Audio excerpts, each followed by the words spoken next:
Assalomu alaykum va rahmatullohi va barakatuh.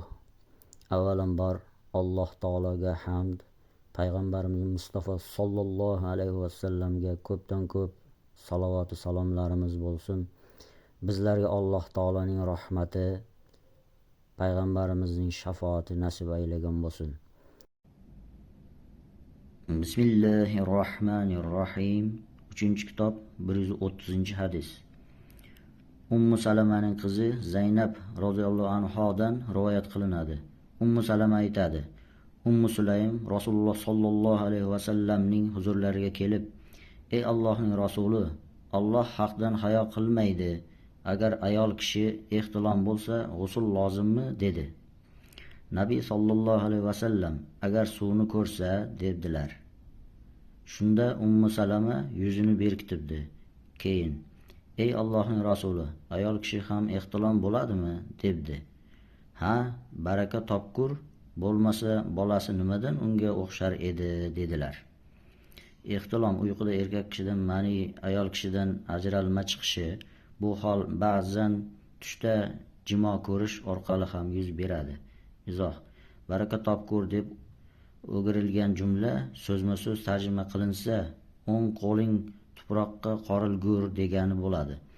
Ba'zan o'ng qo'l o'rniga ikki qo'l deb ham ishlatiladi. Qo'lning tuproqqa qorilishi esa kambag'al bo'lib qolishdan kinoya.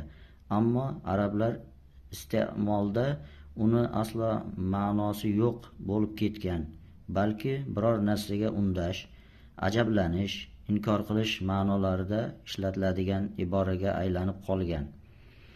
O'zbek tilida bunday o'rinlarda ishlatiladigan jumlalar orasida yuqoridagi ibora ma'no jihatdan yaqinroq ko'ringani uchun shu qo'yildi.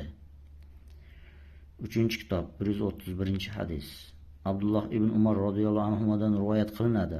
Rasululloh sollallohu alayhi va sallam: "Daraxtlar orasida bir daraxt borki, bargi to'kilmaydi. U musulmonga o'xshaydi. Menga aytinglarchi, u nima?" dedilar. Odamlarning xayollari sahro daraxtlariga ketdi. Ko'nglimga uning xurmo daraxti ekani keldi, ammo aytishga uyaldim. Keyin ular: "Ey Allohning rasuli, aytingchi, u nima?" deyishdi.